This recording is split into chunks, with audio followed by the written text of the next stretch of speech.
Instrumen adalah suatu alat ukur yang telah memenuhi persyaratan akademis yang sehingga dapat digunakan sebagai alat ukur suatu objek ukur atau mengumpulkan data mengenai suatu variabel. Nah, instrumen juga dapat digunakan untuk mengukur prestasi belajar, faktor yang memiliki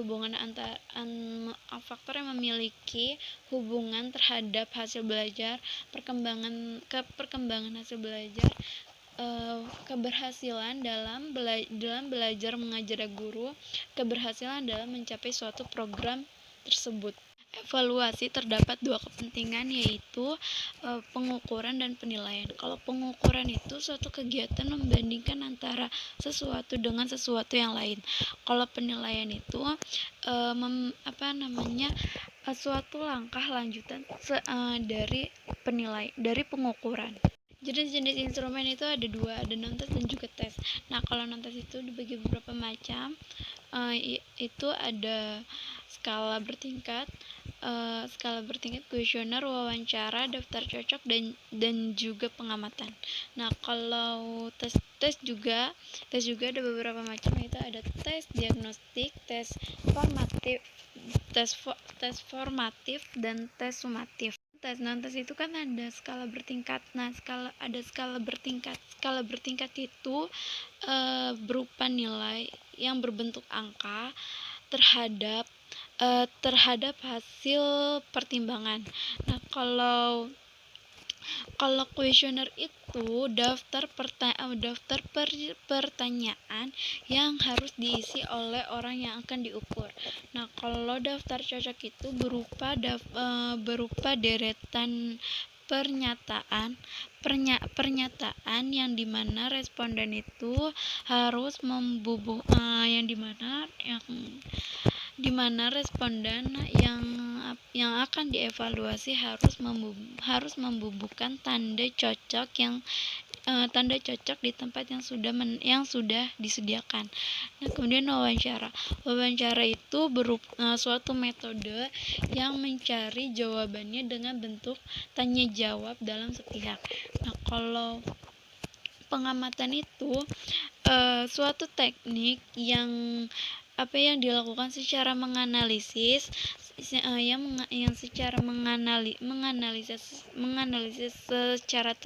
secara teliti serta pencatatannya secara sistematis.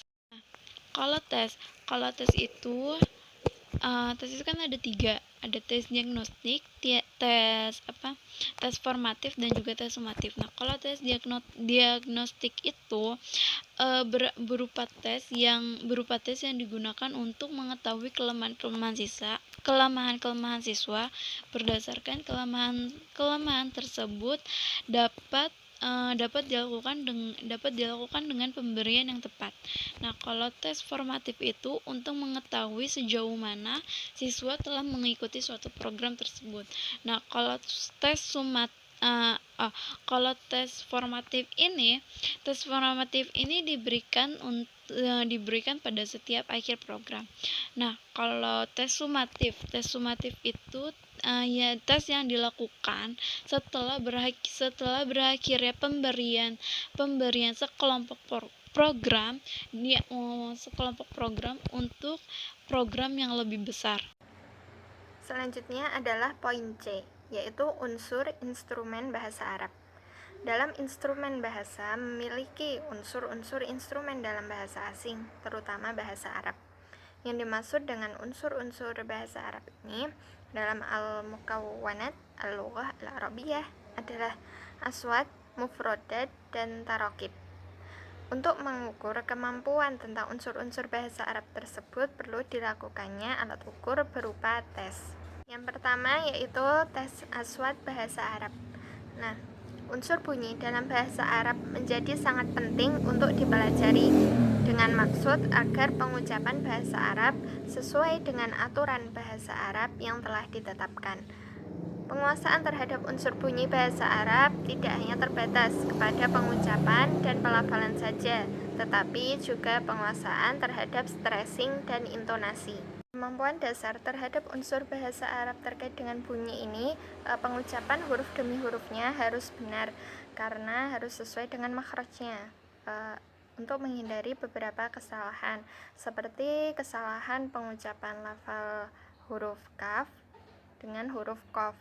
Misalnya kata al-kalbu dan al-qalbu.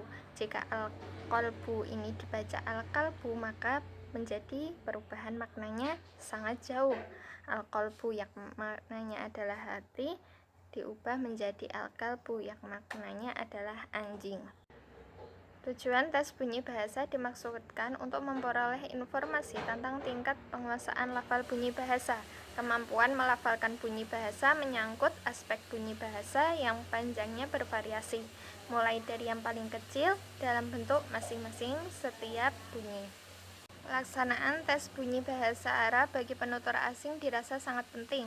Misalnya tes bunyi bahasa Arab bagi pembelajar penutur asli bahasa Indonesia. Mengingat guru atau pembelajar bahasa asing diharapkan mampu melafalkan secara baik dan benar, seperti yang dilakukan oleh penutur asli bahasa yang tengah dipelajari. Penilaian tes bunyi bahasa Arab dilakukan atas dasar ketepatan baik dari segi masing-masing bunyi bahasa Arab maupun sebagai rangkaian bunyi bahasa dalam kata-kata, frasa, kalimat, atau wacana yang meliputi jeda bunyi atau waqaf, tekanan suara atau naber, dan intonasi atau tanging. Beberapa contoh tes bunyi bahasa Arab dapat dilakukan untuk mengukur kemampuan mengenal dan membedakan bunyi bahasa Arab. Ada 4. Yang pertama yaitu membaca dengan suara nyaring. Yang kedua adalah membedakan bunyi bahasa Arab yang mirip. Kemudian yang ketiga adalah melafalkan sunayat sugro. Dan yang keempat adalah melafalkan kata-kata. Selanjutnya yang kedua, unsur bahasa Arab yang kedua adalah mufrodat. Nah, mufrodat adalah sebagai salah satu bagian penting dari komponen bahasa, baik penggunaan secara lisan maupun tertulis, dan merupakan salah satu basis pengembangan kemampuan berbahasa Arab. Nah, tes mufrodat adalah jenis tes yang berkaitan dengan penguasaan makna kosakata bahasa Arab. Di samping kemampuan menggunakannya pada konteks atau tempat yang tepat dalam suatu wacana dalam bahasa Arab. Tujuan utama mempelajari mufradat bahasa Arab adalah yang pertama yaitu memperkenalkan kosakata mengenalkan kosakata baru kepada siswa, baik melalui bacaan maupun fahmul masmu. Kemudian yang kedua yaitu melatih siswa untuk dapat melafalkan kosakata itu dengan baik dan benar. Karena pelafalan yang baik dan benar menghantarkan kepada kemahiran berbicara dan membaca secara baik dan benar pula. Kemudian yang ketiga adalah memahami makna kosakata baik secara denotatif atau leksikal maupun digunakan pada konteks kalimat tertentu.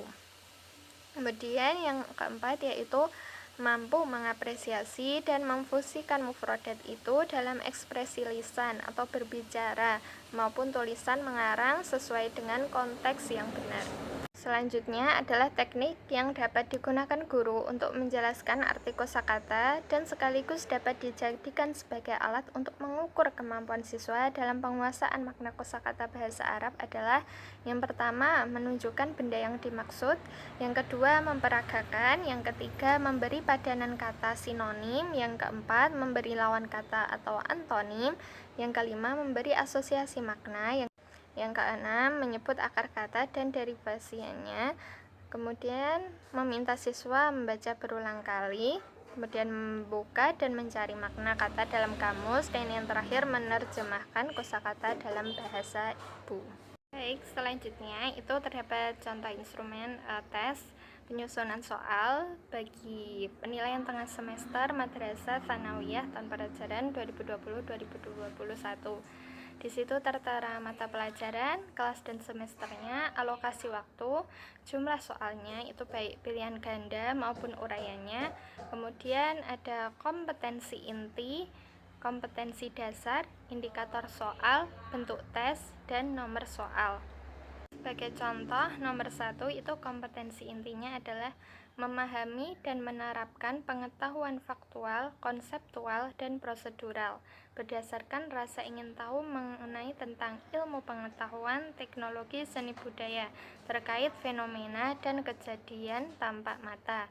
Kemudian kompetensi dasar atau KD-nya itu adalah memahami lafal bunyi huruf, kata, frasa, dan kalimat bahasa Arab yang berkaitan dengan materi al-unwan. Kemudian indikator soalnya yaitu disajikan kalimat bahasa Arab, kemudian siswa dapat mengartikan arti kosakata yang bergaris bawah dengan tepat.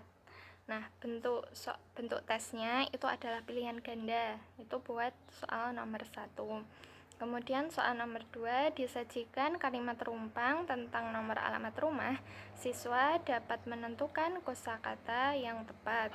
Kemudian nomor 3 pilihan ganda lagi, disajikan kalimat tidak lengkap dengan urutan nomor HP sesuai yang tertera pada kartu nama. Kemudian siswa dapat menentukan jawaban yang tepat untuk melengkapi kalimat tersebut. Kemudian langsung ke contoh soalnya. Ini contoh soal nomor 1 pilihan ganda, soal nomor 2 masih pilihan ganda tadi.